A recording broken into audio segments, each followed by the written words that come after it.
Sveicināti! Es vēlēju šo video uztaisīt tāpēc, lai cilvēkiem, kuriem nav izdevies izlasīt šo grāmatu, ko sauc par Bībeli, lai viņiem nedaudz atvieglotu viņu dzīvi. Tādā ziņā, kad ir cilvēks, kurš, piemēram, ir ieraudzījis šo grāmatu, un liekas, cik viņa ļoti bieza ir mana laika tam, vai arī viņš sāc lasīt, un tad viņiem licies, kad viņš nevar saprast, kā tas vispār, no kurienes sāk to lasīt, un vai viņa bija likusies ļoti garlaicīga, tad šī mācība, un šis video, ar ko es sākšu, būs, tomēr sāksim ar rindiņām no Bībeles, sāksim ar vēstuli Ebrejiem 1:1, kur rakstīts ir Dievs dažādos laikos un dažādos veidos senatnē runāja ar mūsu tēviem caur praviešiem.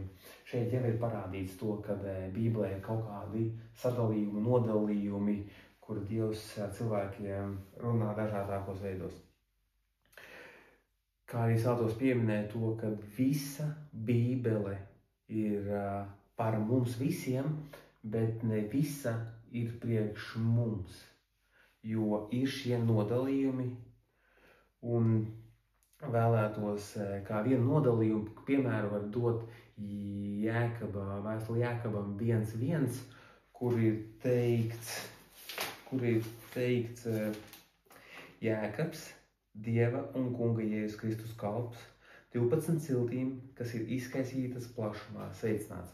Tātad šis vien jau parāda, ka, piemēram, šī grāmata ir tikai priekš 12 ciltīm un priekš ebrejiem. Tā tad arī vēlētos pieminēt 2. Timoteja 2:15, kur rakstīts ir mācies parādīt sevi Dievam par apstiprinātu darbinieku, kam nav jākaunas un kas pareizi sadala patiesības vārdu. Tāpēc arī šis nosaukums ir saproti un dali Dieva vārdu, jo ir tik vien, ja mēs sapratīsim, kā viņu sadalīt, būs uzreiz arī ļoti skaidrs saprotama visa Bībele.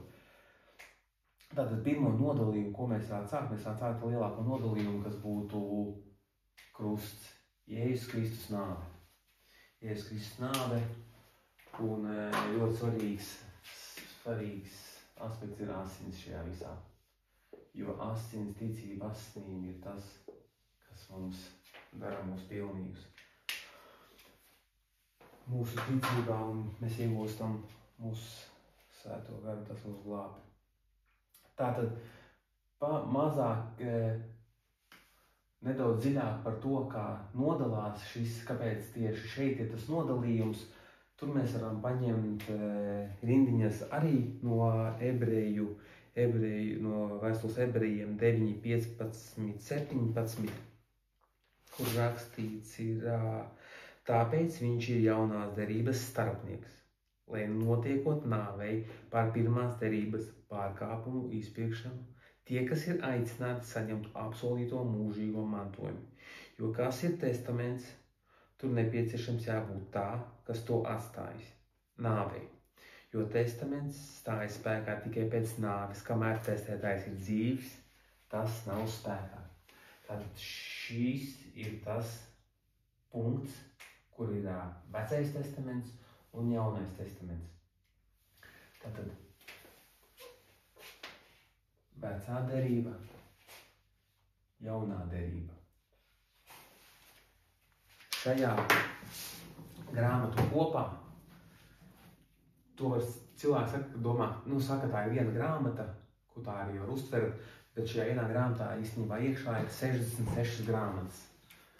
Vecajā derībā ir 39 grāmatas, un jaunajā derībā ir 27 grāmatas.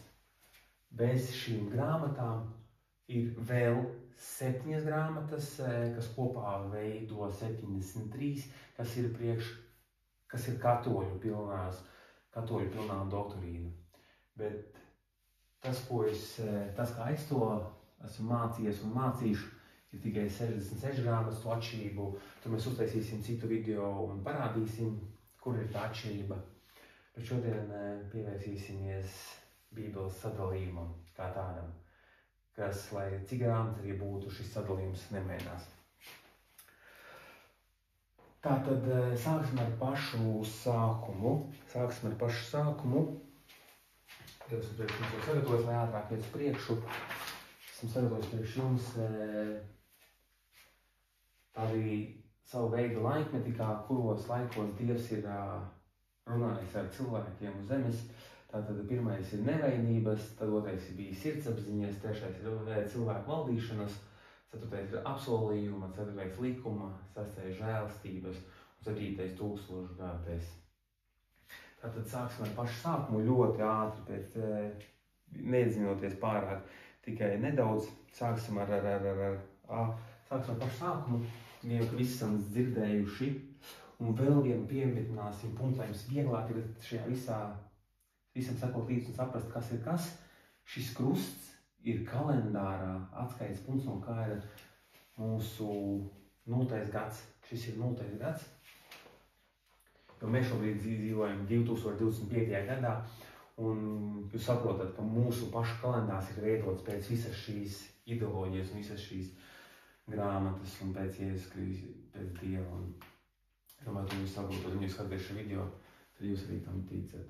Tātad atgriezīsimies pie paša grāmatas sākuma, pie Bībeles sākuma, un šeit mēs redzam personu, kas ir Ādams un Ieva.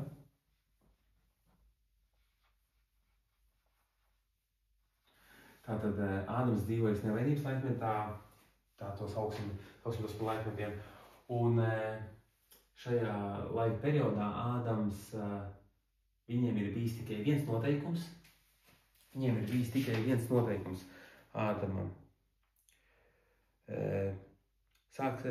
Šis noteikums bija tāds.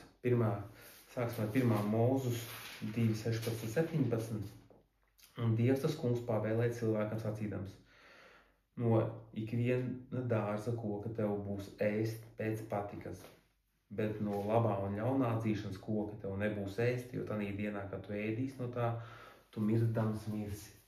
Bet tas bija tas viens noteikums, ko Dievs viņam deva, ko nedrīkst pārkāpt. Vēl es jums varētu pateikt tās punktus, ko piemetē Dievs arī 1. Mūzus 1.2.6 ir tad Dievs sacīja: darīsim cilvēku pēc mūsu tēla un pēc mūsu līdzības. Tas ir 3 trešdaļas, kas ir viens vesels. Tātad, kad Dievs viņu radīja, viņš deva šo vienu likumu, ka tev nebūs ēst no šī viena koka, un mirklī, kad viņi no tā ēda, tad cilvēkam tālāk, tad pasaulē ienāca grēks, kas ir aprakstīts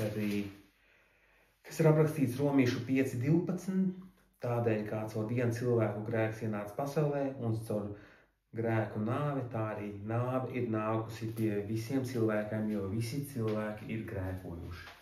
Tātad no šīs vietas cilvēks aiziet tālāk kā 2 trešdaļas. 0,666. Tātad tālāk jau būs sirdsapziņas laika periods, bet vēl nedaudz par šo skaitli, kas arī ir Bībelē ļoti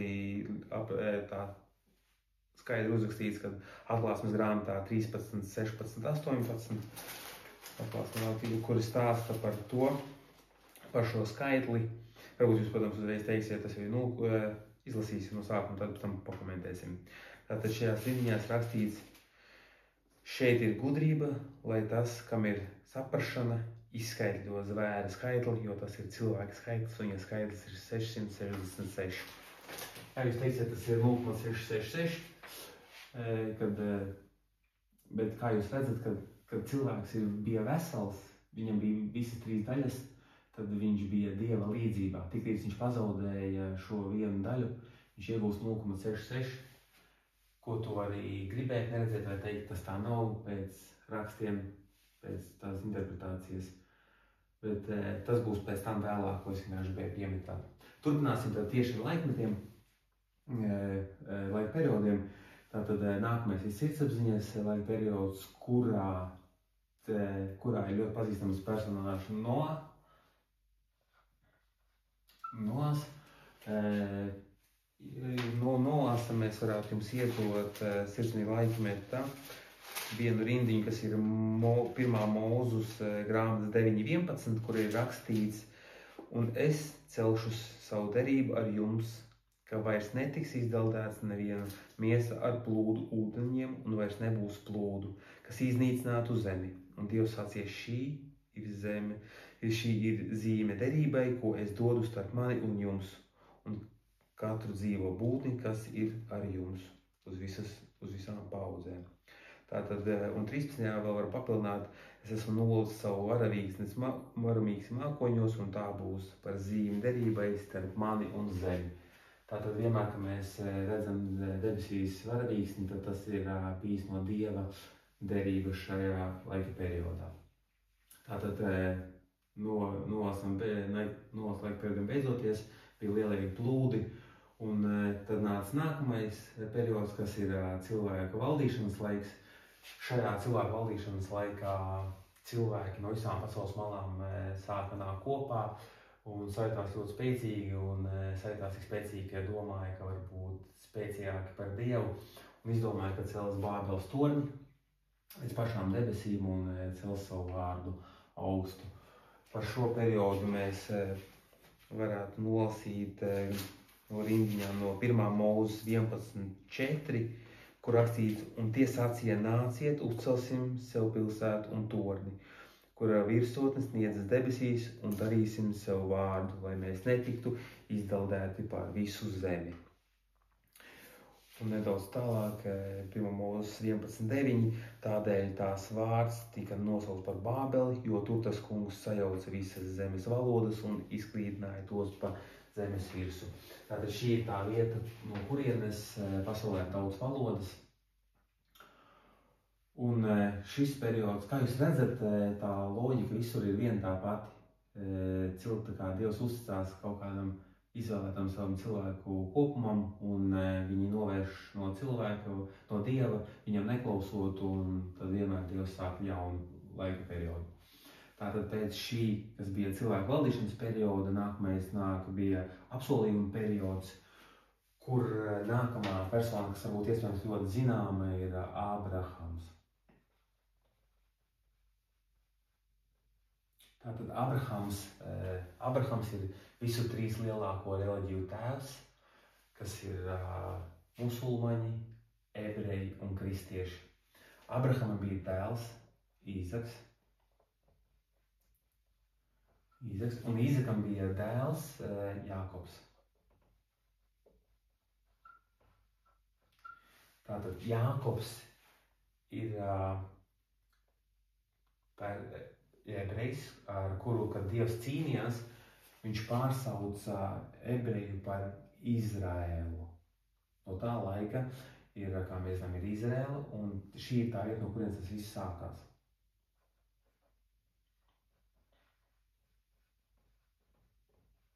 Tātad no Izraēla izriet 12 ciltis, kas ir nāk no viņa sēklas, no viņa bērniem.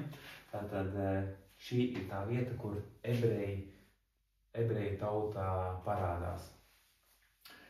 Tātad zem Ābrahama šo sauc par apsolījuma laiku, tāpēc, kad viņam tika dots apsolījums par Ābrahama sēklu. Tātad šis apsolījums ir 1. Mūzus 12 no 2 līdz 3, kur mēs lasām: es darīšu tev par lielu tautu, un svētīšu tevi, un darīšu lielu tavu vārdu, un tu būsi par svētību. Es svētīšu tos, kas tevi svētī, un nolādēšu tos, kas tevi nolāda. Un tevī tiks svētīts visas zemes dzimtas. Tātad no šejienes sāk veidoties lielā ebreju tauta. Un šeit noslēdzoties sākās jauns laika periods, kas ir likumi.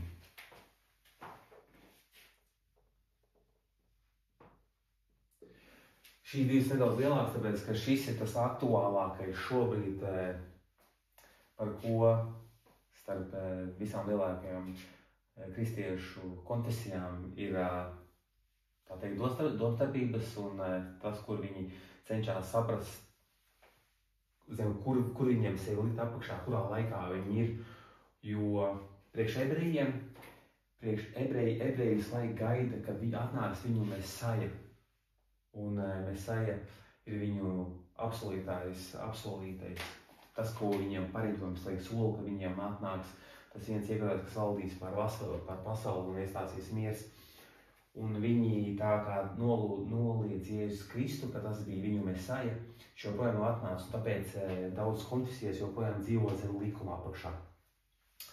Kas ir arī vēl cita mācībā, bet atgriezīsimies pie tā, ka šis likums, tas bija priekš ebrejiem.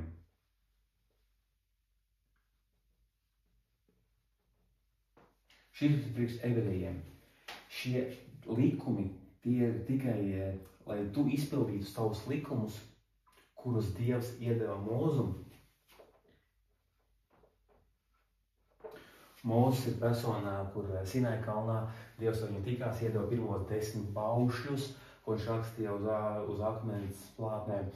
Un pēc tam papildus tām 10 ir vēl nākušas, tur ir pie 613. Viņas ir ļoti daudz tie likumi, kas viņiem ir jāpild, un mirklī, kad viņi viņus pilda, tā viņi varēja būt Dieva acīs taisni un nonākt pēc nāves Abrahama klēpī. Jo vecajā derībā, kas atkal ir cits nodalījums, vecajā derībā pēc nāves tu varēja nonākt vai nu Elle, vai tu varēja nonākt Abrahama klēpī. Abrahama klēpī tu varēja nonākt, ja tagad tu pildīji likumus, un šie likumi bija, teiksim tā, tu ieguvi savu vietu pie Dieva ar darbiem, pildot likumus. Tātad darbi. Darbi un likumi ir tas, kas tevi glāb. Un tu iegūsti Dieva labklājību. Tātad šeit mēs varam ielikt to, ka ir pirmais templis, kad ebreji iziet no Ēģiptes, to jūs dzirdējuši pēc, kad viņš nāk no Ēģiptes, jūras dalīšanā ar Mūzu, tad viņi ienāk savā zemē iekšā apsolītajā, kas viņiem ir apsolīta. Viņi uzbūvēja pirmo templi, kas ir ļoti varams visā pasaulē. Pēc pirmā tempļa viņi novēršās no Dieva, sāk dzīvot ne Dieva prātam. Viņi tiek izsūtīti visi prom no Izraēlas, viņu templis tiek nojaukts, pēc tam ķēniņš, kur viņi dzīvo vairākus gadus, iegūst Dieva labklājību, un tad viņš atļauj ebrejiem atgriezties atpakaļ, viņi būvē otro templi. Tas ir atkal vēl cita mācība, bet vienkārši tāds maziņš ieskats, lai jūs saprastu, kur jūs esat, jo diezgan ļoti šim visam var izsekot, kā jūs sākat Bībeli, jūs varat izsekot ar dzimtas koku, kas bija kuram dēls, cik viņš bija vecs, kur kā ir dzīvojis, kur viņi ir bijuši, kā viņi ir attīstījušies, to visu var ļoti labi izsekot līdzi. Un atgriežoties šeit pie likumiem un ebrejiem un pie darbiem, iedosim arī kādas rindiņas, jo sen nekas nav nolasīts. Mēs varētu jums iedot Levitikus 16:5. Tāpēc jums būs turēt manus likumus un manu tiesu, jo cilvēki dara, viņš dzīvo tajos. Es esmu tas kungs. Iedosim vēl 2. Mūzes 24:7. Un viņš ņēma derības grāmatu un lasīja tautas priekšā, un viņš sacīja: visu, ko tas kungs ir runājis, mēs darīsim un klausīsim. Ir iedoti likumi, un viņi saprot, ka jādzīvot pēc likumiem. Un es vēl jums varu iedot arī 3. Mūzes 13:5. Tāpēc jums būs turēt manus likumus un manu tiesu, kas, ja cilvēks dara, viņš dzīvos tajos, es esmu tas kungs. Es jums varētu dot daudz un dīt, varētu iedot jums 5. Mūzus 4:1, 5. Mūzus 4:5-6, 5. Mūzus 6:6-7. Ir ļoti daudz, kas stāsta par to, kā viņi dzīvo zem likuma, un viss, kas viņiem jādara, visi jāpilda šie darbi. No tādiem zināmākajiem darbiem ir vecajā derībā tie 10 baušļi, ebrejiem tā ir apgrēzīšana, ir jātur sabats un visādi šādas lietas. Tātad šim likuma periodam beidzoties, tas beidzās ar Jēzus Kristus nāvi, jo Jēzus Kristus ir beigas, jo Jēzus Kristus ir gals likumam. Tātad 6. tas ir žēlstība. Žēlstība tādā ziņā, ka tu vari iegūt atpakaļ to 1/3 ar ticību. Nevis jau ar darbiem, bet jau tikai ar ticību. Ticība ir tas, jo Dievs caur Dieva žēlstību. Tātad es varētu jums iedot Romiešu 10:4, vēstuli Romiešiem 10:4, jo Kristus ir likuma gals ikvienam, kas tic, lai iegūtu taisnību. Tātad ir pateikts to, kad likums ir beidzies ar Jēzu Kristu. Tātad izlasīsim Romiešu 6:14, jo grēks vairs nepārvalda jūs, jo jūs neesat zem likuma, bet zem žēlstības. Tātad ticība, tātad nākamais, šis ir priekš pagāniem.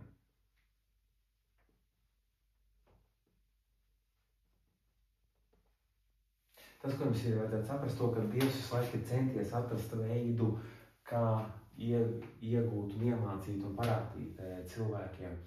Un pēc tam, kad viņš izvēlējās savu izredzēto tautu ebrejus, un ebreji arī nespēja to visu pildīt, viņš saprata, ka vienīgā iespēja ir iedot savu vienpiedzimušo dēlu, Jēzus Kristu, un dot viņa asinis, un tikai tas spēs glābt cilvēku. Un tādējādi, jo neviens pilnīgi nespēja izpildīt visus likumus, neviens nebija vēsturē līdz Jēzum Kristum spējīgs izpildīt visus likumus, jo, ja tu biji vainīgs kaut vai tikai vienā likumā, tu biji vainīgs visos.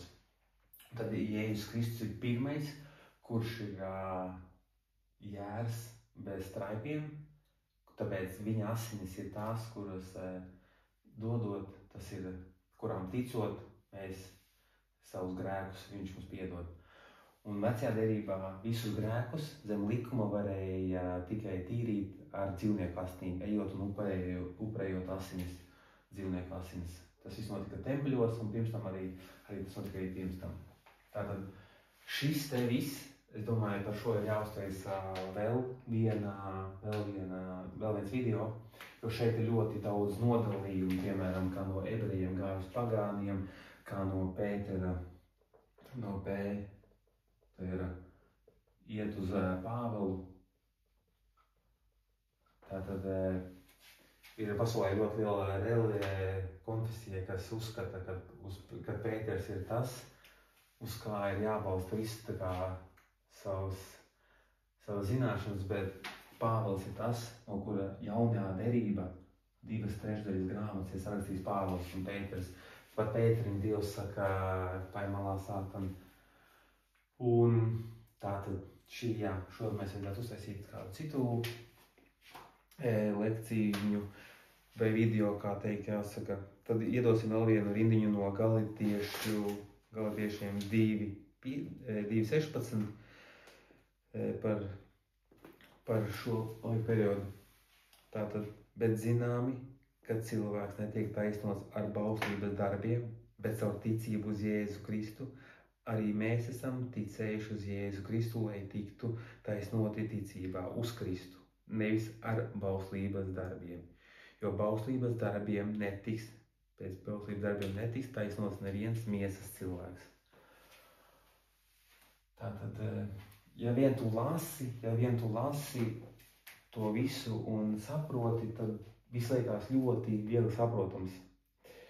Ir lielas baznīcas, kas neļauj lasīt, jo ja tu kaut kādu vien lasītu, tev jau vien būtu viss ļoti diezgan skaidri saprotams.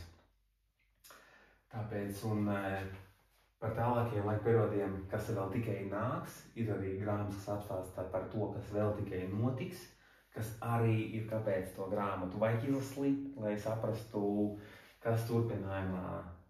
Svinīgi var pateikt, ka šeit ir 1000 gadi, absolūtā 1000 gadi, kur Jēzus Kristus atgriežas atpakaļ, un viņš valda zemes virsū un nav vairs grēku zemes virsū. Un es domāju, ka pat ar šo mēs arī beigsim šo video, jo tas bija doma tikai parādīt kādu iedalījumu, lai saprastu. Un tad jau mēs varētu uztaisīt kādu nākamo jau dziļāk, sīkāk, ja kādam vēl interesē. Tā kā paldies un jauku dienu. Paldies Svētajam Garam, ka viņš palīdz šo visu ļoti viegli izskaidrot un saprast.